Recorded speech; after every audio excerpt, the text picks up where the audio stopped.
Some visitors allegedly poked sticks through the lead to get at the embalming fluid below, and some were even said to have tasted it.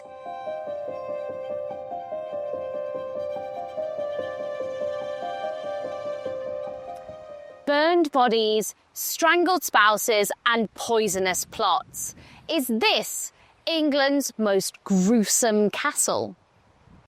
Set in beautiful countryside just 9 miles from Bath, Farleigh Hungerford Castle is the perfect place for a picnic and a stroll. But behind the picturesque towers and stunning views lurks a far darker history. Grisly tales of misery and murder seep out of the castle's stone walls. Horrifying tales waiting to be told. One of the castle's most famous stories sounds like it could have been taken straight from the pages of a Grimm's fairy tale. I'm joined by Francis Russell, site manager here at Farleigh Hungerford. So, Francis, who was the lady in the tower and what happened to her?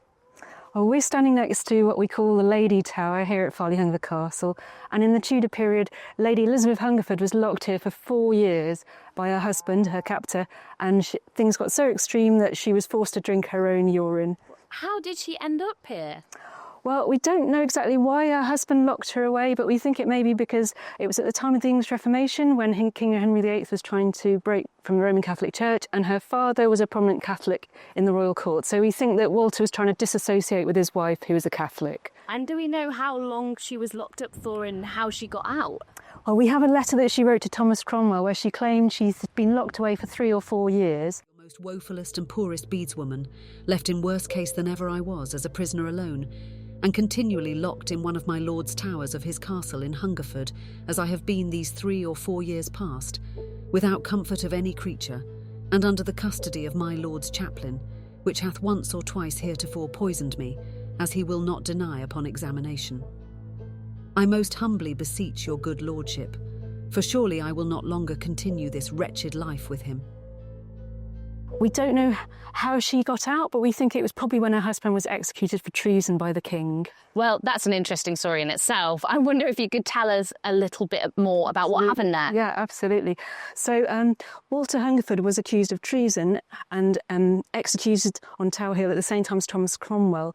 And it was claimed that he was frequenting with a heretic who was against the king and the church, and also that he had gone to talk to a priest, a doctor and a witch down the road in Bradford-on-Avon to try and predict the date of the death of the king, which obviously was seen as treason as well. He was also accused of unnatural vices, which we've interpreted as meaning probably acts of homosexuality, which was a capital crime in the Tudor period. And he was actually the first person to be convicted and executed for homosexuality. And so what do we know about what eventually happened to his wife? Well, we know while she was in the tower, they were trying to poison her. She was brought meat and drink by the chaplain of the castle, who was trying to help Lord Walter to get rid of his wife. And that she was brought food and wine by the poor women of the parish that kept her alive. But sometimes, because of they were very impoverished themselves, she was forced to drink her own urine just to stay alive. We think it was at the time of her husband's execution that she was finally released from the tower.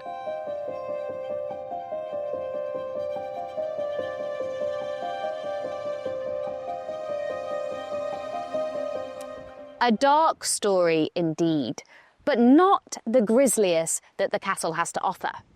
That dubious honour surely goes to Agnes Cottle, second wife of Sir Edward Hungerford.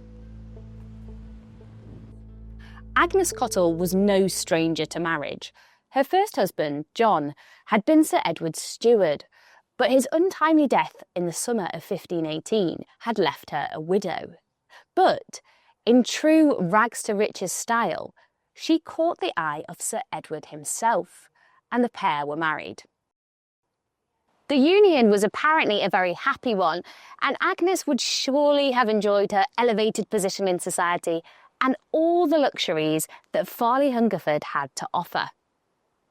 But the lady of the manor had a dark secret. And after Sir Edward's death in 1522, the privileged life that Agnes had built came crashing down around her. Widowed for a second time, and without the protection of powerful Sir Edward, the terrible truth surrounding the death of Agnes's first husband finally came to light.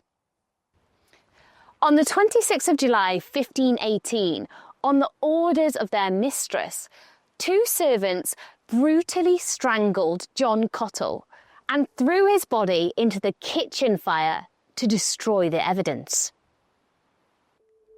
The details of John's gruesome death and Agnes's part in it are chilling.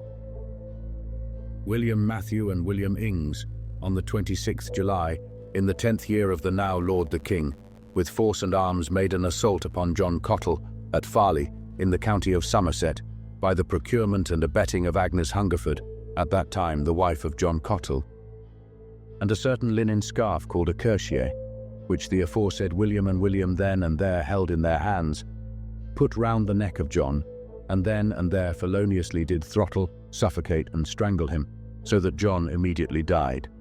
And afterwards the aforesaid William and William, the body of John Cottle, did then and there put into a certain fire in the furnace of the kitchen in the castle of Farleigh, and the body of the same John in the fire did burn and consume. Could it be that John's body was burned in this very oven in the northwest corner of the castle?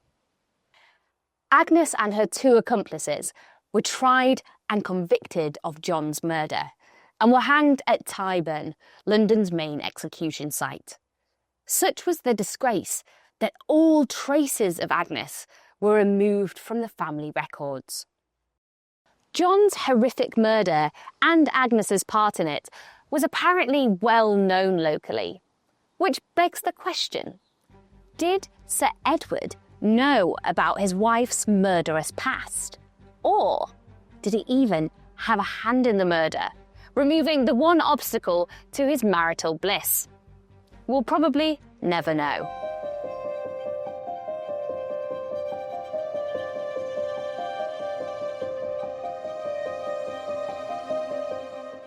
Like most medieval castles, Farleigh Hungerford boasts both a chapel and a crypt, both of which you can still see today.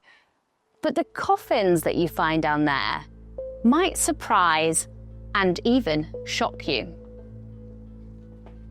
Beneath the chapel are 8 remarkable human-shaped lead coffins, containing the remains of 4 men, 2 women and 2 small children, Sir Edward Hungerford III and the family of his successor, Sir Edward IV.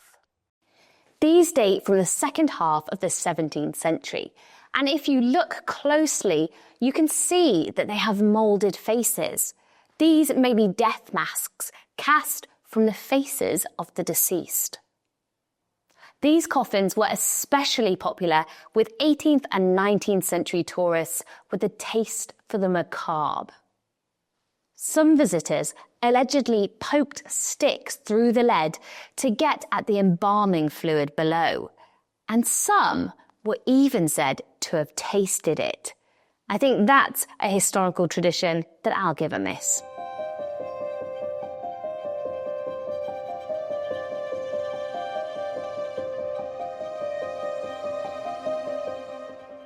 One final story associated with the castle takes us more into the realms of folklore.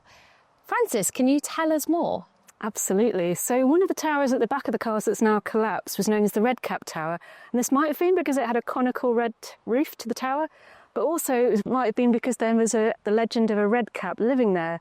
So red caps were from ancient folklore, and they were little evil goblins or spirits that dwelled in ancient ruins of castles and buildings, and they were said to prey on unsuspecting trespassers who came into the ruins. So the idea was that the red cap would kill somebody, either stone them to death or use their pike staff. It's quite violent. And then they dip their cap in a pool of their blood, and that would keep their cap red. If their cap dried out, they then had to kill somebody to keep it wet with blood, so they didn't die. So a really gruesome story that I just wonder, because this legend is usually associated with castles on the Anglo-Scottish borders. It's quite unusual for it to be a story down here in the south of England. And so I wonder if it was maybe the owners of the castle trying to stop trespassers on their property, or maybe the mothers of the parish trying to stop their children coming a cropper amongst the ruins. And has anyone spotted the red cap recently? Not recently. We haven't stayed long enough to find out. So possibly he's gone into retirement then. Hopefully, but it's a great story for Halloween. So there you have it. foul deeds, grisly deaths, and bloodthirsty goblins. Farleigh Hungerford is surely a contender for England's most gruesome castle. But what do you think?